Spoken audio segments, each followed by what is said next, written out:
Olá e bem-vindos! Hoje vamos olhar para Jesus de uma forma, se calhar, um pouco diferente. Não apenas como uma figura religiosa, mas como um estratega, um verdadeiro arquiteto que desenhou um reino que literalmente mudou o curso da história. Que plano é que estaria por trás de uma missão tão extraordinária? Vamos descobrir. E tudo começa com uma pergunta que o próprio Jesus fez aos seus discípulos e que ecoa até hoje. Quem dizem os homens que eu sou? E olhem que isto não é só uma questão de fé, é a chave para perceber o plano de um verdadeiro arquiteto de sociedades. A escala deste projeto era planetária. A fonte que estamos a analisar avança com uma ideia fascinante. Jesus não agia sozinho. Pelo contrário, faria parte de um conselho divino com uma missão cuidadosamente planeada para todo o nosso planeta. Portanto, esta ideia de um plano coordenado é mesmo o ponto central. A sua missão teria sido decidida por uma comunidade de seres angélicos e perfeitos. E para termos uma ideia da importância disto, segundo a fonte, este conselho só se reuniu 2 vezes em milénios para decidir o destino do nosso mundo. É impressionante. Mas como é que um plano tão grandioso começa a ganhar forma no terreno? É como em qualquer grande projeto, não é? O primeiro passo é sempre juntar a equipa certa, o núcleo de confiança. E a missão de Jesus começou exatamente aí, a formar a equipa que ia lançar as fundações do reino de Deus na Terra. Vamos imaginar a cena. Estamos nas margens do Mar da Galileia. Ele aproxima-se de um grupo de pescadores. Mas atenção, isto não é um encontro ao acaso. A forma como ele os aborda é decidida, confiante, quase como se já os conhecesse de uma vida inteira. É um momento de escolha 100% deliberado.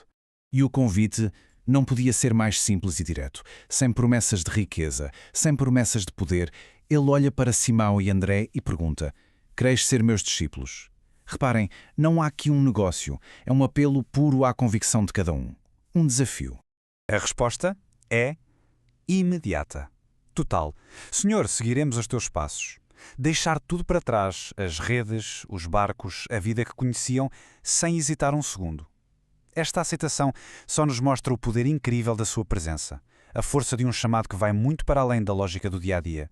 E isto mostra-nos uma estratégia brilhante. A equipa não era tudo igual. Ele aborda Levi, um cobrador de impostos, que na altura era uma profissão, vá lá, desprezada, e o convite é semelhante, mas com uma proposta de troca incrível. Trocar os bens terrenos pelos bens do céu. É uma lição de inclusão e de ver o potencial em todos. Muito bem, com a equipa reunida, faltava o essencial: as leis. Claro, todo o reino precisa de uma constituição, mas a que ele propôs, não era uma simples reforma. Era uma ruptura completa com tudo o que existia até então. E é aqui que vemos a revolução a acontecer. Pensem bem, a lei antiga era a lei da tribo. Amas os teus e odeias os teus inimigos. Simples. Jesus vem e, puf, destrói este paradigma. A sua nova lei é amar sem condições. E mais, amar especialmente aqueles que nos querem mal. É provavelmente uma das ideias mais desafiadoras de toda a história humana. Porque, vamos ser honestos, o amor que ele propõe não é uma moeda de troca. Amar quem nos ama é fácil, não é? É o que se espera. O desafio que ele nos lança é muito maior. É atingir um padrão mais elevado. Um amor que não espera nada em troca. Um amor que, no fundo, reflete algo de divino. Mas claro, as palavras precisam de provas, não é? De atos que as validem. E agora vamos ver como é que Jesus demonstrou o poder deste reino, não com exércitos ou com força, mas com uma capacidade incrível de curar, de restaurar a vida.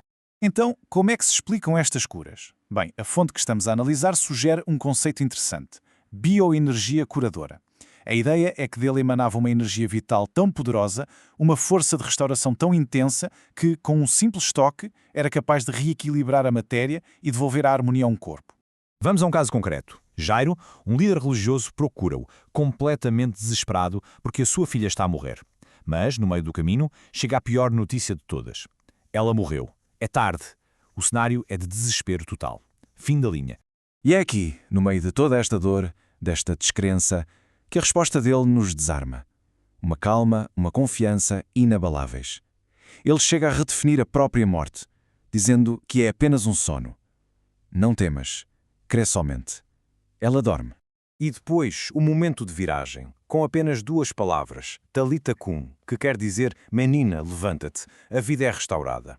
É a demonstração literal, esmagadora, do poder que ele representava. Ora bem, já vimos a fundação da equipa, as leis, a demonstração de poder, mas afinal, onde é o verdadeiro território deste reino? Onde é que acontece a batalha mais importante? Não é lá fora.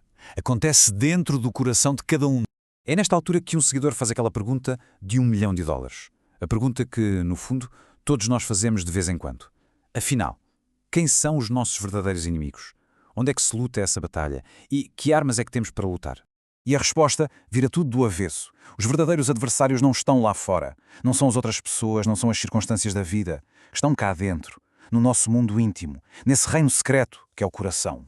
Ele até lhes dá nomes a estes inimigos ferozes que todos temos de enfrentar. São 3: o egoísmo, o orgulho e a vaidade. São estes os verdadeiros tiranos que precisamos de destronar para finalmente conquistarmos o nosso reino interior. Ok, muito bem. E hoje, o que é que fazemos com tudo isto? Como é que pegamos neste legado e o aplicamos na nossa vida, no nosso dia-a-dia? O seu legado pode ser destilado em 3 práticas diárias. Primeiro, orar. Mas não só para pedir coisas, é mais para nos sintonizarmos com algo maior. Segundo, amar esse princípio criador com tudo o que somos. E terceiro, o mais prático e talvez o mais difícil, amar o próximo como nos amamos a nós. E assim, terminamos com uma pergunta para ficar a ecoar. Depois de olharmos para este arquiteto de mundos, para a sua estratégia e para as suas leis, fica a questão: e se o projeto mais importante, o maior reino que alguma vez teremos de construir, for este que existe dentro de cada um de nós? Esta nossa análise foi realizada a partir da palestra Jesus, um Homem Extraordinário, apresentada por Henrique Vieira. Muito obrigado por nos terem acompanhado nesta jornada